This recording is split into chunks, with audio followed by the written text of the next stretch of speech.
Burrus Frederick Skinner nasceu na Pensilvânia em 1904, onde viveu uma infância estável e plena de afeto, porém com rigorosa disciplina. Após uma frustrada carreira como escritor e jornalista, fez doutorado em psicologia na Universidade de Harvard. Foi o mais famoso representante do behaviorismo, corrente da psicologia fundada pelo também americano John Watson, que dominou o pensamento e a prática da psicologia em escolas e consultórios até os anos 50, e hoje compartilha espaço com outras abordagens da psicologia. No início de sua carreira, Skinner dedicou-se a experiências com ratos e pombos, paralelamente à produção de livros. Criou pequenos ambientes fechados conhecidos como caixas de Skinner, onde observava os animais de laboratório e suas reações aos estímulos. Notabilizou-se como um pesquisador original, desenvolvendo o conceito-chave de seu pensamento, o condicionamento operante, um mecanismo que premia uma determinada resposta de um indivíduo até ele ficar condicionado a associar a necessidade à ação.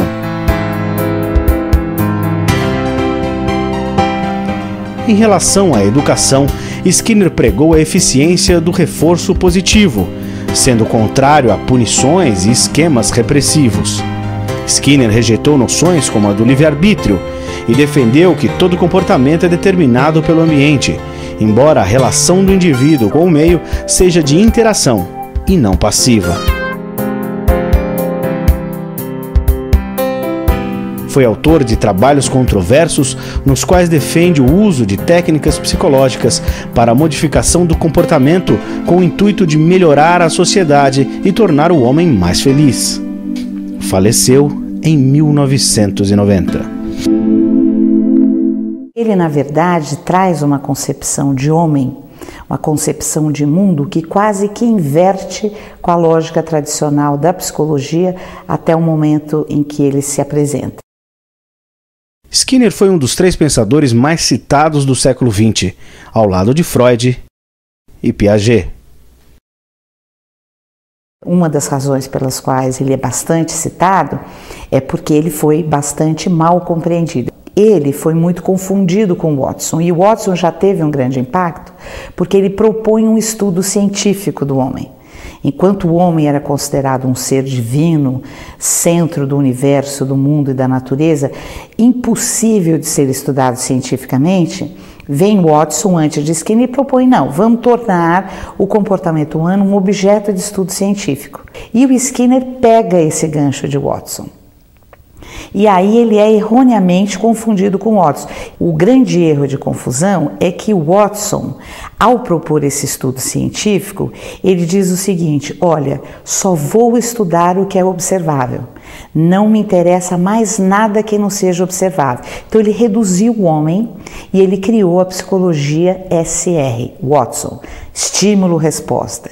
Então aquela imagem de que Skinner propõe um modelo de homem autômato que só reage a estímulos do ambiente, só responde ao ambiente, que é a psicologia SR, não é a proposta de Skinner, é a de Watson. Skinner, ao contrário, parte do objetivo de Watson, que é estudar cientificamente o homem, mas concebe um homem como um ser em constante construção da sua história, um ser único que não reage ao mundo, mas age sobre o mundo, modificando o mundo e sendo por ele modificado.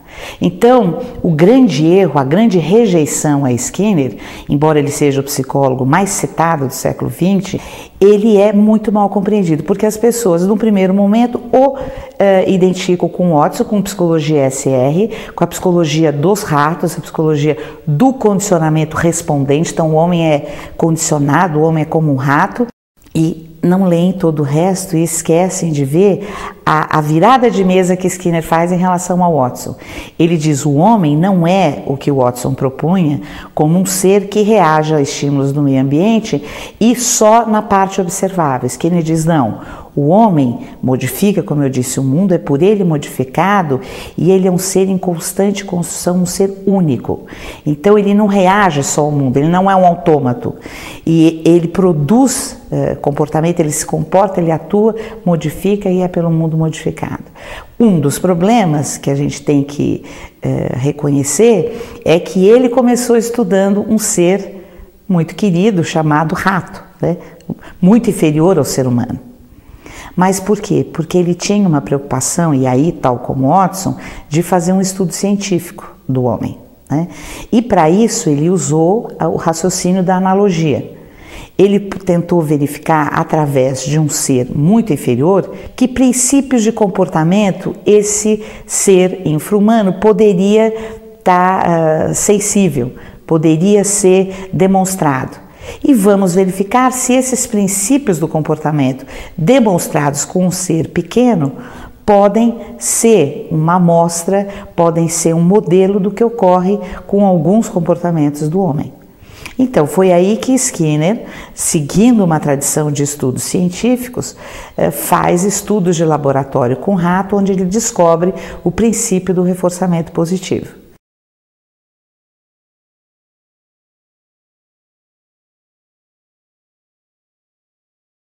Um princípio que é importante ser bem entendido e bem explicado, que é aplicável sim não só ao homem, mas a qualquer ser vivente no planeta Terra.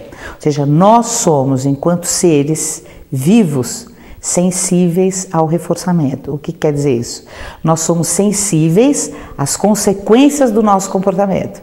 A gente atua, a gente age, e a depender do que ocorre depois da nossa ação, nós voltaremos a agir da forma como fizemos ou não. Então, de onde Skinner tirou isso? Obviamente não foi do rato. Obviamente ele já tinha várias ideias, né, concebidas sobre o homem. Só que ele vai e estuda cientificamente e demonstra inúmeros princípios. Isso durante 20 a 30 anos. E aí as pesquisas com seres humanos começaram na carona, né, dessa lógica de estudar cientificamente, e os princípios de reforçamento positivo e inúmeros outros foram igualmente demonstrados com o homem. Aí as pessoas acostumadas com a tradição judaico-cristã se sentem ofendidas, né, porque é uma perspectiva darwinista, né, uma perspectiva de que eu, ser humano, sou de alguma forma continuidade de outros seres inferiores. Então aí houve uma rejeição quase que religiosa ao behaviorismo, né? Porque eu não posso ser comparada a um bicho muito inferior, eu sou divino. E aí Skinner desmistifica isso, né? Ele diz, olha, eu não estou querendo dizer que o ser humano é um rato, muito pelo contrário, o ser humano tem uma complexidade ímpar, ele reitera isso inúmeras vezes, o ser humano é único em constante construção da sua história. Ele tem um livro que é o favorito dele, que é um livro sobre linguagem, que ele chama-se Comportamento Verbal, onde ele diz que este comportamento é eminentemente humano, né? E aí ele vai discorrer sobre toda a complexidade, ele percorre a literatura, percorre o humor, percorre todas as complexidades da nossa linguagem, né? As complexidades do escrever, do ler, né? Do comentar, do romancear, e isso você não encontra em nenhum outro ser, a não ser o homem, né?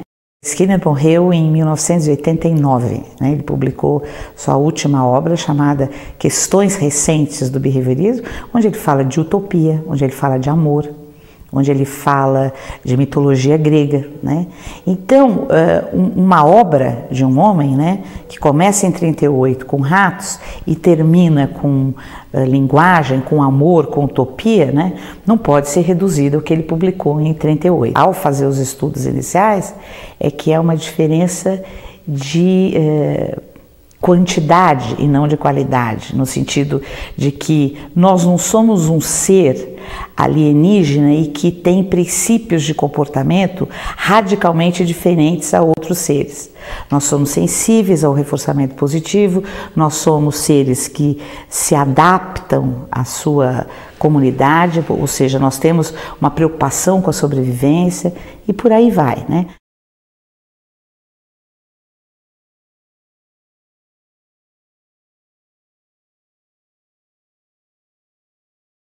Para Skinner, o ser humano ele é produto de 3 histórias.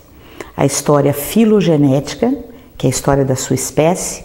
Então, muito do que ele faz é determinado pela filogênese, pela espécie a que ele pertence.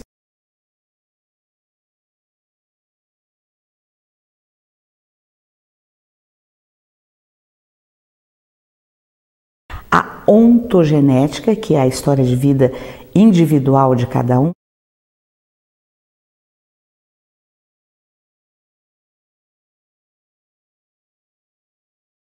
e a cultura. Então são os três determinantes. Então ninguém pode acusar Skinner de ser reducionista, porque ele está o tempo inteiro falando para a gente que nós somos um ser complexo, que aquilo que a gente faz hoje é determinado pela nossa filogênese, o que nós somos enquanto espécie. Eu sou incapaz de voar, por exemplo. Por mais que o meu educador, o meu professor me ensine a voar literalmente ou subjetivamente, jamais terei asas, porque eu não sou uma ave.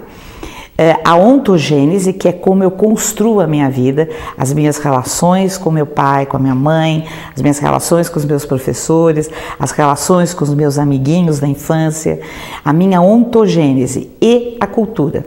A cultura envolve as práticas culturais que são transmitidas através do comportamento verbal ou linguagem. A partir dessa concepção, Skinner tenta explicar como essas histórias são construídas. Aí ele cria o modelo de seleção pelas consequências. Aí começam os primeiros princípios. Ele diz o seguinte: o que nós fazemos é selecionado pelas consequências da nossa ação. E aí, como ele quis mostrar isso? Ele começa nos estudos de laboratório, depois isso é evoluído dentro do behaviorismo para estudos com crianças com atrasos de desenvolvimento, com adultos normais, enfim, com todas as dimensões, com todos os grupos étnicos, etários e de deficiências. O grande princípio descoberto, primeiro, do reforçamento positivo, o que é uma consequência específica que aumenta a probabilidade futura da ação que a precedeu. Então, por exemplo, se você pede água para alguém, esta pessoa lhe dá água e você estava privada de água, toma esta água, mata a sua sede, você tenderá no futuro a pedir água de novo para alguém da sua cultura, porque o seu comportamento foi reforçado positivamente, ou seja, ele teve uma consequência que lhe foi de alguma forma agradável, que atendeu às suas necessidades orgânicas, neste caso do exemplo que eu estou te dando, e isto aumenta a probabilidade futura de que você assim se comporte. Então aqui tem um aspecto importante, que nem tudo que é reforçador positivo é prazeroso. Você pode, por exemplo, trabalhar feito um louco para receber o seu salário no final do mês, ainda que o seu trabalho seja desagradável. A ciência de Skinner, que é chamada ciência do comportamento humano, ela se propõe a mostrar o que ocorre. Não necessariamente tem um cunho ideológico neste ocorrer. Então, ele é, obviamente, Skinner é um defensor dos princípios de reforçamento positivo versus os da punição. Os de punição, a gente descobriu que é um tipo de consequência, as consequências punitivas, né, que a gente chama consequências aversivas, que essas decrescem a probabilidade futura da resposta que antecedeu. E pior, elas geram consequências emocionais, geram respostas, emocionais colaterais, geram ansiedade, né, geram descargas de adrenalina, geram tensão, e elas são lamentavelmente usadas na educação. Não é simplesmente você apresentar uma consequência que aumenta a probabilidade da sua ação que foi a descoberta, mas é como fazer. O que é reforçador positivo para um pode não ser para outro. A descoberta de que o ser humano é um ser individual, que tem o seu próprio ritmo, que tem as suas próprias características. Então, embora a gente tenha descoberto princípios comuns, a ontogênese de cada um ela é individual. Então, por exemplo, você apertar a bochecha de uma criança, dizendo, ai que lindo, você pode estar sob a hipótese de que aquilo é agradável para a criança, que aquilo vai aumentar a probabilidade de que ela se dirija a você ou de que ela se aproxime de você, mas não necessariamente. O que é reforçador positivo para um pode ser aversivo para o outro, pode ser punitivo para o outro. Agora, a grande sacada é essa, que nós somos sensíveis ao reforçamento positivo e é isso que nos move. Dito numa linguagem leiga, né, Skinner descobriu que o homem é movido pela satisfação, pelo prazer, né, e pelas consequências da sua ação. Se elas forem punitivas, ele para de fazer o que está fazendo, até chegar numa supressão, que a gente chama supressão do responder, que é o que nós conhecemos como depressão. No contexto escolar, é o que a gente conhece como evasão escolar. Então, uma criança que nunca mais vai à escola, quando você vai analisar o que aconteceu, ela teve uma trajetória de consequências aversivas e punitivas, que decresceram todo o repertório comportamental dela, a ponto dele chegar a 0 e ela dizer, eu nunca mais quero voltar nessa escola. Uma criança que se mantém indo à escola, que sorri quando está lá, que brinca, que faz perguntas para um professor, isto indica que aquela escola tem no arranjo das suas contingências, que é um termo técnico, o reforçamento positivo ocorrendo ali, né? Então, contingências de reforçamento é uma das lentes do behaviorismo. Eu diria mais, é um instrumental de análise. O behaviorista skinneriano, ao contrário de Watson, ele não olha só para os estímulos e para a resposta. Ele olha para o conjunto de respostas ou de ações, para as consequências que essas ações tiveram, e essas díades, né, o responder e as consequências, elas não ocorrem no vazio, elas ocorrem num contexto. Então, o behaviorista skinneriano, ele olha para o contexto, que são os estímulos antecedentes, para o responder, que é um termo técnico, mas são as ações, né? E para as consequências dessas ações. É o que a gente chama de contingências tríplices. Então, sempre o analista de comportamento, que é um nome moderno e atual, né, para os behavioristas skinnerianos, ele sempre olha para o mundo a partir desta lente, né, das contingências de reforçamento, né?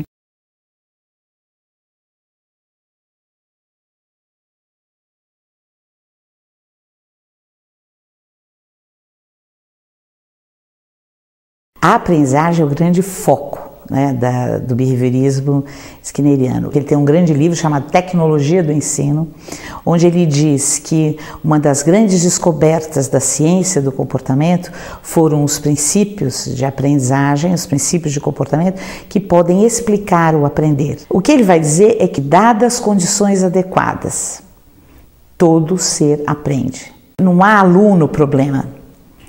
Não há professor problema, há uma relação professor-aluno, há uma relação entre as condições de ensino, as características do aluno e as consequências arranjadas para esse ensino que estão inadequadas, que são problemáticas. Então, o objeto de estudo de Skinner é relacional. Então, ele vai dizer que o aprender não é o aprender do aluno, é um aprender que está relacionado com as condições de ensino e com o manejo de contingências. Ele define que ensinar é arranjar contingências de reforçamento.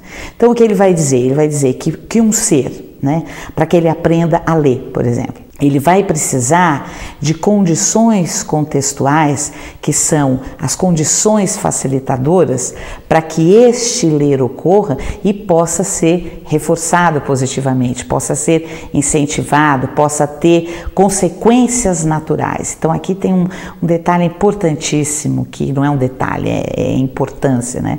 É um grande aspecto, que é o seguinte: o ideal do aprender é que o ser aprenda e tenha consequências naturais deste aprender.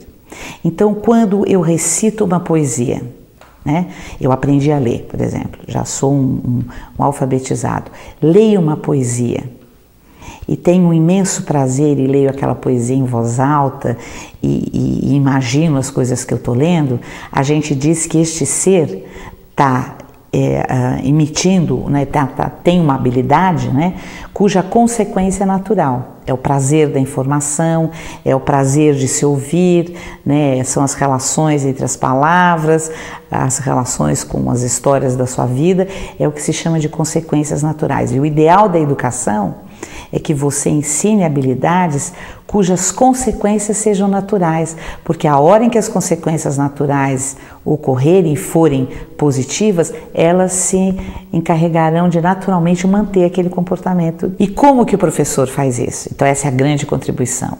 Ele faz, né, como professor, propicia condições facilitadoras para o aprender, né, fornecendo, né, arranjos de ensino.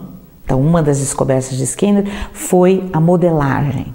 A modelagem, o que é? São aproximações sucessivas ao comportamento final desejado. Tudo bem, eu quero que uma criança leia uma poesia, né, de Carlos Drummond de Andrade, sem silabar, com compreensão e com prazer. Esse é o meu objetivo final. Mas para que eu comece isso, né, o que é que eu preciso fazer? Então, arranjar os estímulos, que são os códigos arbitrários da língua, as letras, as sílabas, as sentenças, as frases, de um modo gradual, para que diante de cada etapa, o responder possa ocorrer sem grandes dificuldades, porque tem pesquisas mostrando na nossa área que o aprendizado pelo ensaio e erro é extremamente aversivo.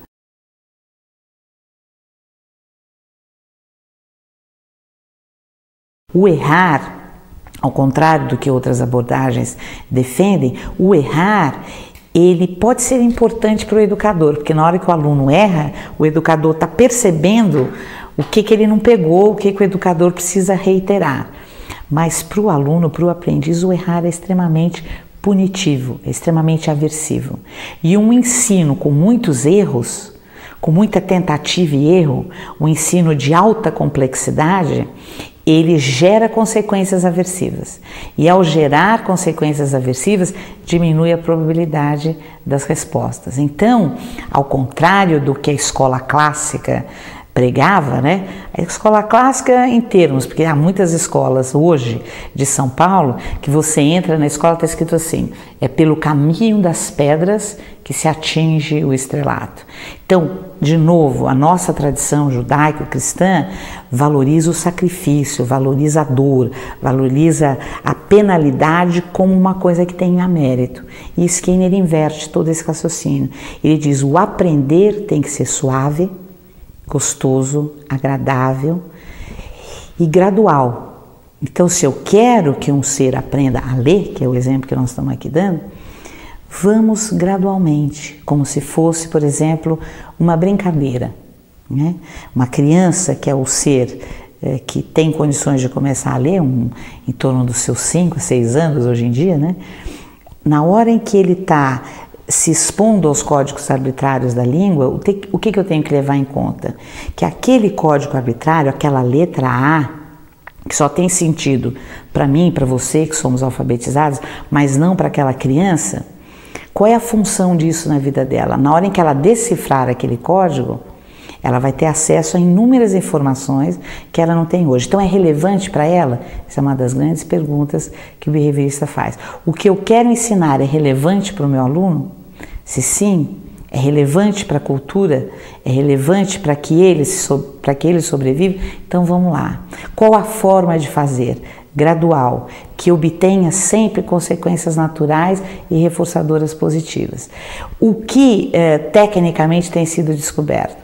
Que há alguns caminhos que são mais fáceis que outros. Há alguns caminhos que produzem consequências reforçadoras positivas, alguns caminhos que produzem a punição. E um dos caminhos que produz as consequências reforçadoras positivas é ir gradual. Aí você vai me perguntar, quão gradual? Como que eu defino a rapidez do meu ensino, o ritmo? Quem define é o aluno.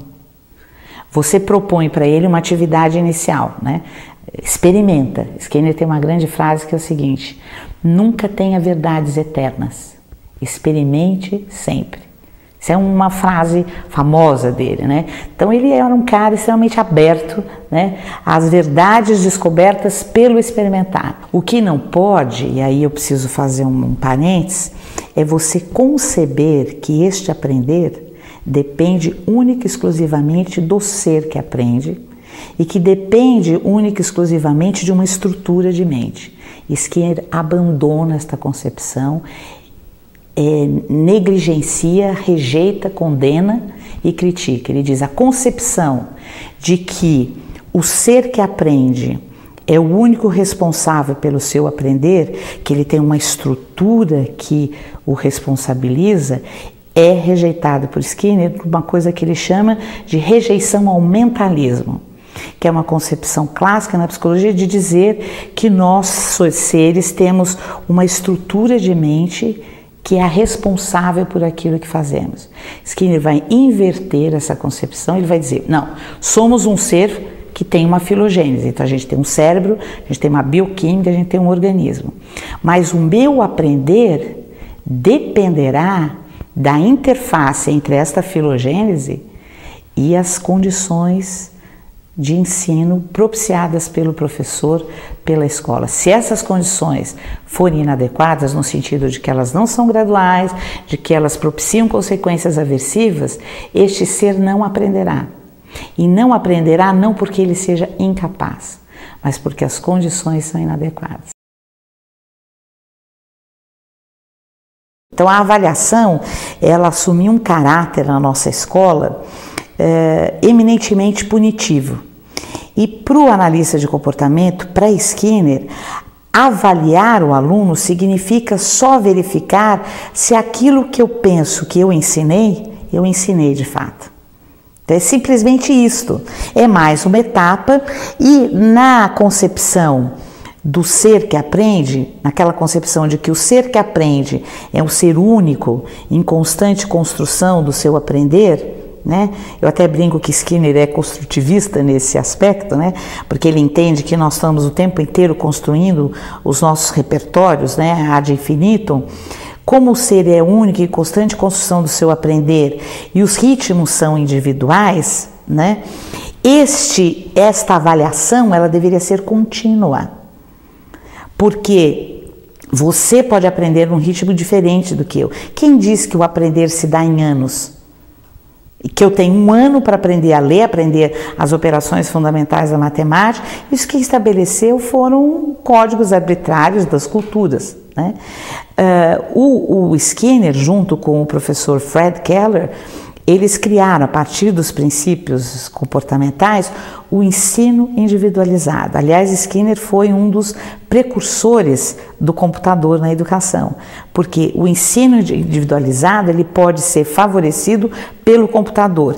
Então, quando você acompanha individualmente o seu aluno, quando você tem condições de vê-lo aprender passo a passo, a avaliação é praticamente natural.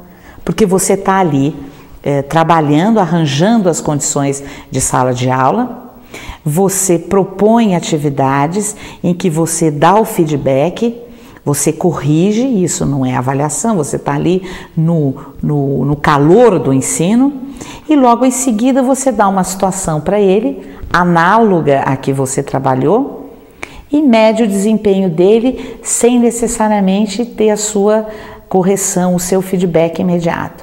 Então a avaliação nada mais é para o behaviorismo do que uma etapa do processo de ensinar e de aprender, onde você verifica do modo mais natural possível, do modo menos aversivo possível, se aquilo que você acha que ensinou de fato o aluno aprendeu. A palavra escola, a origem do termo é lugar onde se conversa. Então ele diz o seguinte: as escolas do futuro serão muito diferentes do que elas são hoje. Ao invés de lugares cinzentos, sombrios, né, elas serão lugares agradáveis, lugares que têm um cheiro bom, lugares que têm coisas bonitas, como lojas agradáveis no shopping, ou como lugares bonitos que a gente visita. Serão lugares onde as pessoas não serão avaliadas, porque as pessoas não gostam de conversar quando estão sendo avaliadas. Então ele retira da educação aquela avaliação com conotação aversiva e com a conotação de que sou eu que estou julgando você. Ele retira todo esse status de onipotência da avaliação, como sendo um direito do professor e um recurso de poder, né? Retira isso e coloca a avaliação como um momento técnico, que eu posso ou não precisar de uma forma mais formal. Se eu tiver uma condição de ensino e uma infraestrutura onde eu possa acompanhar o meu aluno individualmente, seja com a ajuda de monitores, seja com a ajuda de computadores, a avaliação será um momento natural onde a diferença entre ela e o ensino é simplesmente a diferença da minha presença como professor, corrigindo e dando um feedback imediato. A avaliação é um momento onde o aluno se comporta sozinho, sem o meu feedback imediato, né? O meu feedback vai ser depois para dizer para ele, olha, você acertou, você errou. Enquanto eu estou ensinando, né, a cada comportamento dele, eu digo, olha, não é assim, é desta forma, então eu estou corrigindo e modelando. A avaliação é o momento onde eu retiro isso para testar como ele é sozinho, né? É só isso, é mais uma etapa, né? Na questão da avaliação, essa retirada do aspecto punitivo é porque a punição gera respostas emocionais colaterais extremamente malévolas ao homem, né? A resposta de ansiedade, de apreensão, de fobia, de pânico, que são incompatíveis com o aprender. O aprender tem que ser numa atmosfera extremamente agradável, como esse estúdio que a gente está aqui agora, gostoso, cheio de plantas, cheiro gostosos, atividades envolventes, né? Então a avaliação ela perde na análise do comportamento aquele caráter ideológico de poder, e o professor, ao avaliar, ele avalia o todo. Então, se ele perceber, por exemplo, né, nós temos um problema quando a gente diz isso, né, que a gente não avalia só o observável. O problema que a gente tem é como eu vou medir, qual é o meu acesso. Como professor, diante de 20 alunos, de 30, de 40, é difícil eu perceber, por exemplo, que o meu aluno, o Alfredo, por exemplo, os pais se separaram ontem e ele estava chorando durante a avaliação. Se eu tenho menos alunos e se eu acompanho e vejo que o Alfredo era sempre sorridente e que justamente no dia em que eu ponho ele numa situação de teste, eu vejo ele tenso, choroso, e na hora em que eu vou perguntar, ou na hora em que eu tenho outros dados, eu percebo que ele está no momento de crise, obviamente eu levo em conta todos esses aspectos, que eu tive algum recurso observável, né? Eu tive as 2 lágrimas caindo, eu tive algumas dicas de tensão dele, então a gente sempre precisa do observável. Mas o analista de comportamento não se atém a ele. Ele estuda o que a gente chama de eventos encobertos, que são os pensamentos, as próprias emoções que ocorrem juntos. Então o analista de comportamento está sempre atento. Um analista pergunta para um aprendiz, você errou essa questão, não errou? A gente viu, eu avaliei. O que você pensou quando você respondeu isso? Então, onde ele está indo agora, o behaviorista? Ele está indo para um evento interno, que é pensamento. E isso importa para o analista de comportamento, importa para o behaviorista skinneriano, sim. E essa é um grande escândalo quando as pessoas sabem. O educador, ele desconhece isso de modo geral. Ele fala, não, Skinner só estuda o observável. E o ser humano é muito mais do que o observável. Eu quero estudar esse ser complexo. E ele acha que Skinner não se propõe a isso. Um bom analista de comportamento, quando ele vai avaliar um aluno, ele diz o seguinte para um educador: tente buscar a maior amostra de repertórios comportamentais que você puder. Não pegue só o escrito, pegue o oral, não pegue só o escrito oral, mas pegue as tarefas que ele faz, não pegue só as tarefas, mas pegue como dado os comportamentos de estudar em casa, os materiais que ele traz para a aula, né? as ideias, as concepções, as escritas espontâneas, porque a escola ela é muito verbal, né? Ela só mede a escrita e a fala, né? Você tem inúmeras outras formas de medir um conhecimento, né? Pelo desenho, né? Pela criação de um texto espontâneo e por aí vai. Então eu acho que basicamente há uma virada de mesa, né? Onde a gente pode dizer que Skinner é extremamente pós-moderno na sua concepção de ensino, né? Ele foi um grande progressista, né? Eu diria que ele foi um sábio 30 anos à frente do tempo da gente, né?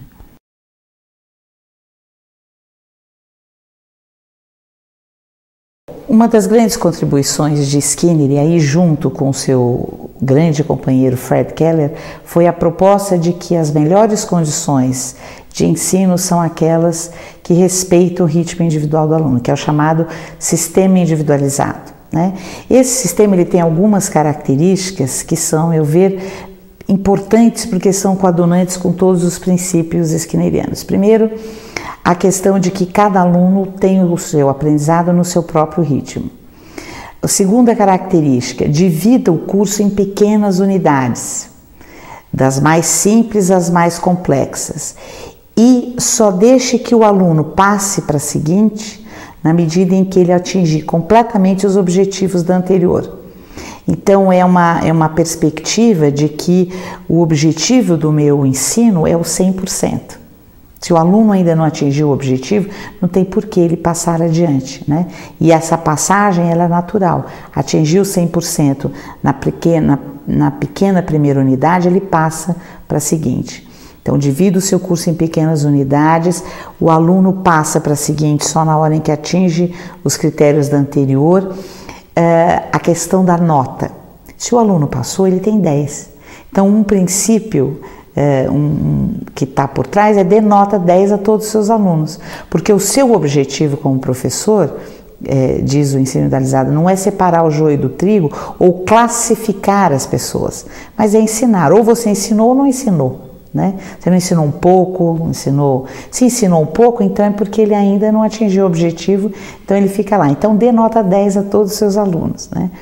Uma outra característica, diga aos alunos o que você espera deles. Então, os objetivos educacionais, uma perspectiva do ensino individualizado, não são apenas para o professor.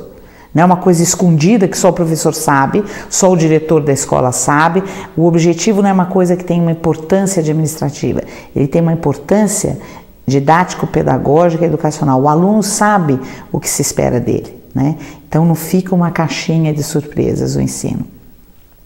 Uma outra concepção do ensino individualizado, o mito da aula expositiva.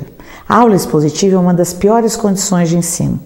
É uma situação em que o professor se expõe, é um show, é uma palestra, mas você não tem a menor garantia que seus alunos estão aprendendo enquanto você está falando. Então é incrível, né? Porque é uma das piores condições de ensino. A gente já fez várias pesquisas mostrando que a situação de grupo, a situação de programas individualizados via computador ou via livros ensinam muito mais do que um professor falando. Então uma das concepções do ensino individualizado, dê aulas expositivas de vez em quando. E nem exija frequência. Seus alunos podem optar por se preparar melhor para uma outra atividade.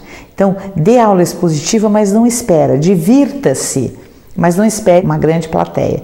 Então, isso é uma inversão total com o que a gente tem de concepção de escola, que é aquele professor num tablado falando para 30, 40 alunos a maior parte do tempo.